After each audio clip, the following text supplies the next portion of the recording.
ବିଜେଡିର କ୍ଷତି ହବ, ବିଜେଡିର କ୍ଷତି ହବ। ବିଜେଡି ଗୋଟେ ଆଞ୍ଚଳିକ ଦଳ, ଆଞ୍ଚଳିକତା ର ଭୋଟ ଯଦି ଆଉ ଗୋଟେ ଦଳ ନେଇଯାଏ ତାହେଲେ ବିଜେଡିର କ୍ଷତି। ବିଜେପି ତ ନ୍ୟାସନାଲ ହିସାବରେ ଅଛି ନା, ନ୍ୟାସନାଲ ପାର୍ଟି ହିସାବରେ। ତ ନ୍ୟାସନାଲ ଭୋଟ ଯୋଉମାନେ ଜାତୀୟ ଚିନ୍ତାଧାରାର ଲୋକମାନେ ସେମାନେ ବିଜେପିକୁ ଦେବେ। ଏବଂ ଏଇ ଅବଶ୍ୟ ରାଜନୀତିରେ ଚିନ୍ତାଧାରା ଏତେ ମହତ୍ଵ ରଖୁନାହିଁ, କିନ୍ତୁ ଗୋଟିଏ ସମାନ ବିଚାରଧାରାର ପାର୍ଟି, ଦୁଇଟା ସମାନ ଧାରାର ବିଚାର ପ୍ରତି ସେମାନେ ପରସ୍ପର ପ୍ରତିଦ୍ୱନ୍ଦ୍ୱୀ।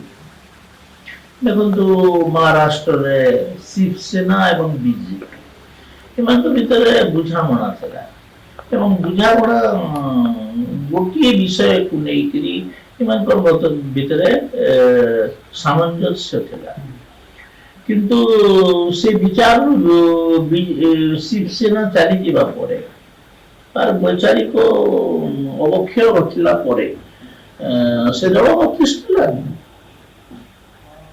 ଯଦି ସମାନ ବିଚାରଧାରାରେ ଥାନ୍ତା ତାହେଲେ ବିଜେପି କୁ ସେ ହୁଏତ ବିଜେପିର ସମସାମୟିକ ହେଇକରି ପରସ୍ପର ପ୍ରତିଦ୍ୱନ୍ଦ୍ୱୀ ମଧ୍ୟ ହେଇପାରିଥାନ୍ତେ, ତ ହେଲା ନା। ସେମିତି ଭାରତର ରାଜନୀତି ଆପଣ ଧୀରେ ଧୀରେ ଦେଖନ୍ତୁ ଦ୍ୱିକେନ୍ଦ୍ରିକ ଆଡ଼କୁ ଯାଉଛି। ଗୋଟିଏ ପଟେ ବିଜେପି ଯୋଉମାନେ ନ୍ୟାସନାଲ ଭାବନାକୁ, ଜାତୀୟ ଭାବନାକୁ ନେଇକି ରହୁଛନ୍ତି, ଏବଂ ଅନ୍ୟଟା କଂଗ୍ରେସର ନେତୃତ୍ୱ ରହିବା କଥା। କିନ୍ତୁ ଅନେକ ଗୁଡ଼ିଏ ପାର୍ଟି ସ୍ୱଭାବଗତ କଂଗ୍ରେସ ବିରୋଧୀ। ଧରନ୍ତୁ ସମାଜବାଦୀ ପାର୍ଟି ଉତ୍ତରପ୍ରଦେଶ, এটা হচ্ছে বৈচারিক দৃষ্টিରୁ କଂଗ୍ରେସ ବିରୋଧୀ, କିନ୍ତୁ ବ୍ୟବହାରିକ ଦୃଷ୍ଟିରୁ ସେମାନେ କଂଗ୍ରେସ ସପକ୍ଷରେ ଗଲେ ସେ ଫଳାଫଳ ସେମାନେ ପାଉନାହାନ୍ତି। ବିହାରରେ ବି ଦେଖନ୍ତୁ ତାଙ୍କର ଯୋଉ ବିହାରର ଲାଲୁ ପ୍ରସାଦ ପାର୍ଟି ଆରଜେଡି, ସେମାନେ ବୈଚାରିକ ଦୃଷ୍ଟିରୁ କଂଗ୍ରେସ ବିରୋଧୀ, କିନ୍ତୁ କଂଗ୍ରେସ ସହିତ ଗଠବନ୍ଧନ କଲେ ତାର ସଫଳତା ସେମାନଙ୍କୁ ପାଉନାହାନ୍ତି। ଏମିତି ଅନେକ ଜାଗାରେ ଅଛି, କେବଳ ତାମିଲନାଡୁ ଛାଡିଦେଲେ। ଦେଖନ୍ତୁ ତାମିଲନାଡୁ ଗୋଟେ ଅଲଗା ପ୍ରକାର ରାଜନୀତି।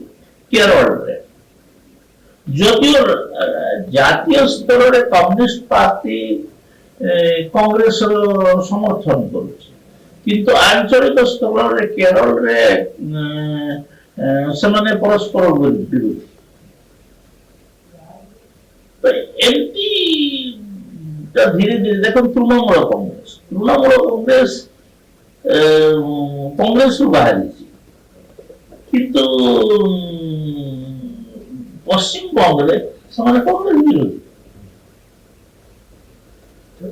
ଜାତୀୟ ରାଜନୀତିକ ଦୃଷ୍ଟିପଟ କଣ ହଉଛି ତାର ଉପରେ ବହୁତ କିଛି ନିର୍ଭର।